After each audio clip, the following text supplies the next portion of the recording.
Hello everyone, मेरा नाम है सुलेखिका भास्कर और आज हम बात करेंगे एंजाइम्स के बारे में। और ये वीडियो बहुत ही डिटेल में होने वाला है about enzymes, coenzymes, their action, their mode of action, how they work and what are the factors that affect enzyme activity. So let's start with the introduction. So, enzymes are biological polymers that catalyze the chemical reactions that make life as we know it possible.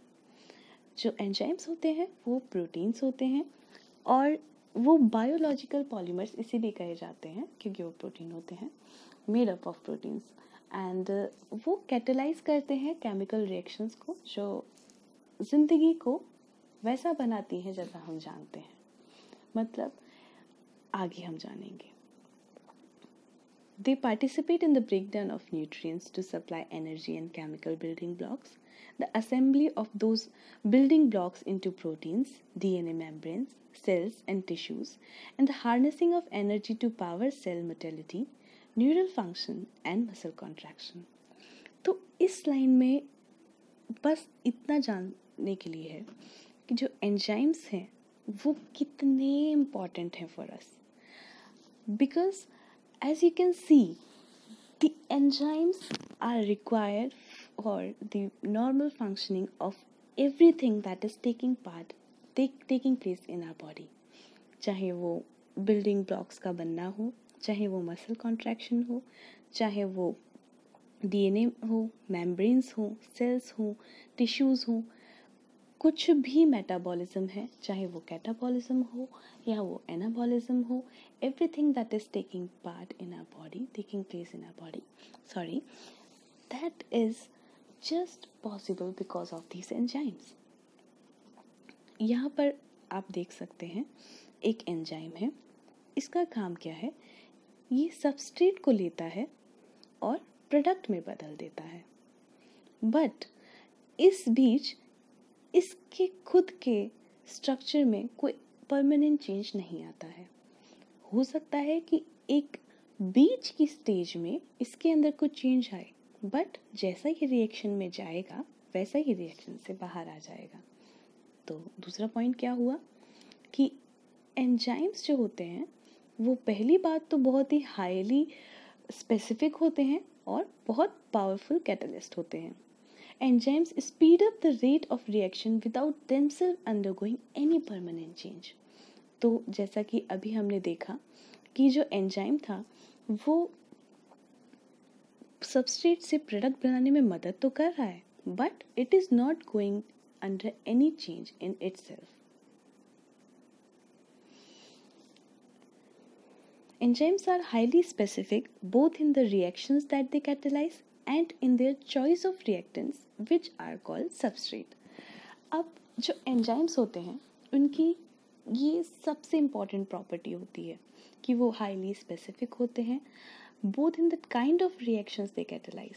जैसे कि जो lipase enzyme है वो केवल lipids पे act करता है, carbohydrates पे नहीं. और जो अमाइलेज है वो कार्बोहाइड्रेट्स पे एक्ट करेगा पर प्रोटीन या लिपिड पे नहीं. तो ये सारे एंजाइम्स जो हैं वो क्या हैं? हाईली स्पेसिफिक हैं कि वो किस तरीके की रिएक्शन करेंगे. और साथ ही में वो इस बात के लिए भी बहुत स्पेसिफिक होते हैं कि उनका चॉइस ऑफ रिएक्टेंट क्या है. ऐसा नहीं है कि कोई भी एंजाइम किसी भी रिएक्शन को कैटलाइज करा सकता है, नहीं. हर टाइप ऑफ रिएक्शन के लिए अलग अलग टाइप ऑफ एंजाइम्स होते हैं और हर सबस्ट्रेट के लिए अलग अलग एंजाइम्स भी होते हैं. ये एक चार्ट है जिसमें सिंपली बस ये दिखाया गया है कि कैसे जो एंजाइम्स हैं, कुछ एंजाइम्स का एग्जांपल दिया हो गया है. जैसे कि जिसमें हम ज़्यादा अच्छे से जानते हैं वो है OMP, डिकार्बोक्सिलेज और triose phosphate isomerase, carbonic anhydrase. ये सब जो एंजाइम हैं इनमें दिखाया गया है कि कैसे इनकी अनकैटलाइज्ड रेट है और कैसे इनकी कैटलाइज्ड रेट है. मतलब कि जब उस रिएक्शन में उस सबस्ट्रेट के पास ये एंजाइम नहीं था तो प्रोडक्ट बनने में कितना टाइम लगा, क्या स्पीड लगी, और प्रोडक्ट बनने में तब क्या स्पीड लगी जब एंजाइम प्रेजेंट था।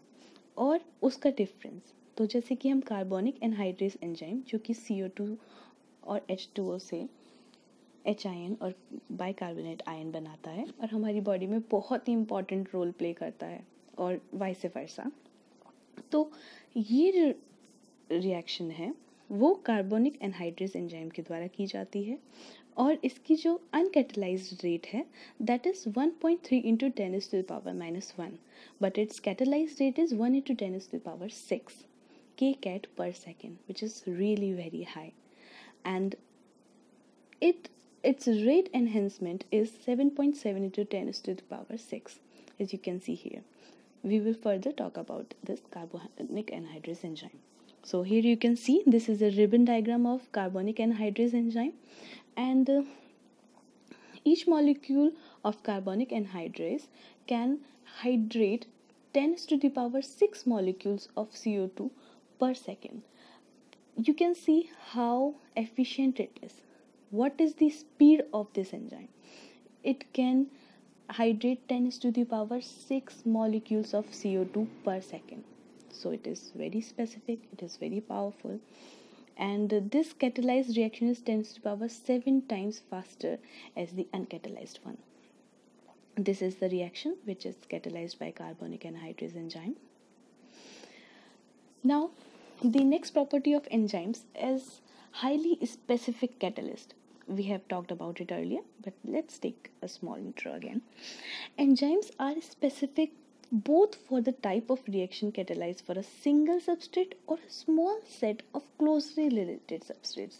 As I told you कि ऑक्सीडो रिडक्टेज जो रिएक्शंस हैं, ऑक्सीडेशन रिडक्शन रिएक्शंस हैं, वो oxido reductase class of enzymes he catalyse करेंगे, उन्हें काइनेज नहीं करेंगे, या जो काइनेज कैटलाइज रिएक्शंस हैं उन्हें आकर हाइड्रोलेज नहीं करेंगे।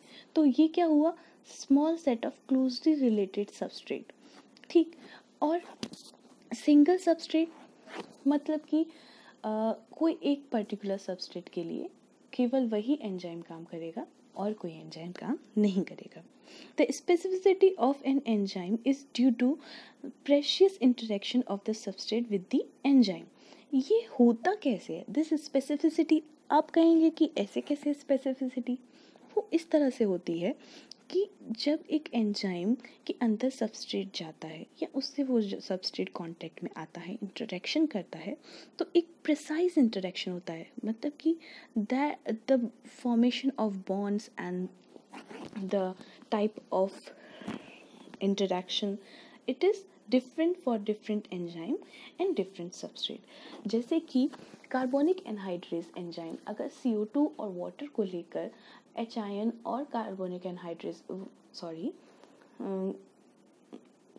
बाइकार्बोनेट आयंस बना रहा है, तो CO2 के पास जो एटम्स हैं वो उन्हें रिकॉग्नाइज करता है, CO2 का जो स्ट्रक्चर है वो उसे रिकॉग्नाइज करता है कार्बोनिक एनहाइड्रेस एंजाइम, पर वो कार्बोनिक एनहाइड्रेस एंजाइम ग्लूकोज को रिकॉग्नाइज नहीं कर सकता क्योंकि वो तो CO2 को रिकॉग्नाइज करता है। तो यही बात इधर कही गई है कि the specificity of an enzyme is due to its precise interaction of the substrate with the enzyme which is a result of the intricate 3-dimensional structure of the enzyme protein.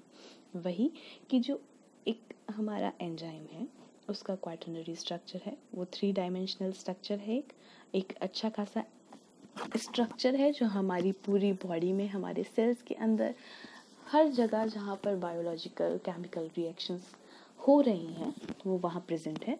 तो उस 3-dimensional स्ट्रक्चर का किस तरीके से interaction होगा substrate के साथ, वही डिसाइड करेगा उसकी specificity.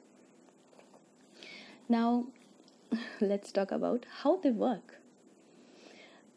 You can see this is a very beautiful diagram of an enzyme. As you can see, this is a 3D structure. This is an enzyme, and it is having some red portion here and some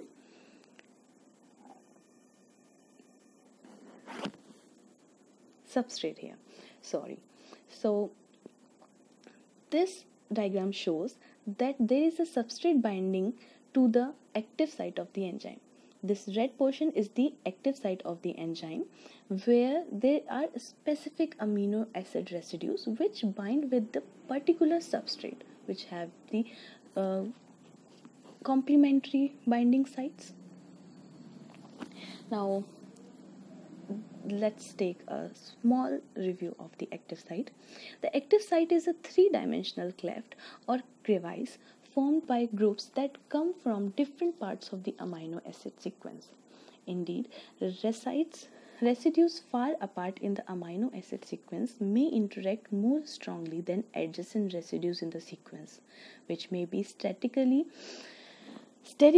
constrained from interacting with one another. जैसा कि अभी मैंने कहा कि उस active site में कुछ particular ऐसे ग्रुप्स होंगे, कुछ अमाइनो एसिड्स होंगे, कुछ ऐसे ग्रुप्स होंगे, कुछ उनके पास ऐसा चार्ज होगा जो एक पर्टिकुलर सबस्ट्रेट से ही बाइंड कर सकता है, और एक थ्री डायमेंशनल क्लेफ्ट होती है जिसमें एक बाकायदा एक स्ट्रक्चर होता है जहाँ पर उस ही शेप का कोई भी सबस्ट्रेट जो उसके लिए कॉम्प्लीमेंट्री है वही आके फिट होगा. कोई भी सबस्ट्रेट किसी भी एंजाइम में ऐसे ही फिट नहीं होता, वो एक दूसरे के लिए ही बने होते हैं. The active site takes up a small part of the total volume of the enzyme. Enzyme मान लीजिए आपका एक हाथ जो है वो एक एंजाइम है, और वो एंजाइम के बीच में जो हथेली है वो बस एक्टिव साइट है. तो आपकी जो उंगलियां और पीछे का पूरा आपका हाथ वो सब क्या है, बस उसका स्ट्रक्चरल पार्ट है, एंजाइम का स्ट्रक्चरल पार्ट है. The active site is only small part of the total volume of an enzyme. Now there is confusion in every student, in most of the students, कि ये active site, substrate site, catalytic site क्या होता क्या है. तो देखिए, active site ऐसी जगह है जहाँ पर सबस्ट्रेट बाइंडिंग होगी और कैटालिसिस भी होगी. समझ गए ना. By utilising the full repertoire of the intermolecular forces, enzymes bring substrate together in an optimal orientation, the prelude to making and breaking chemical bonds. तो ये जो एंजाइम्स हैं अब क्या करेंगे, सबस्ट्रेट को अपने पास लेके आएंगे एक ऑप्टिमल ओरिएंटेशन में. उधर क्या होगा कि इंटरमॉलिक्यूलर फोर्सेस कुछ एक्ट करेंगी, जिससे क्या होगा, सॉरी गाइस,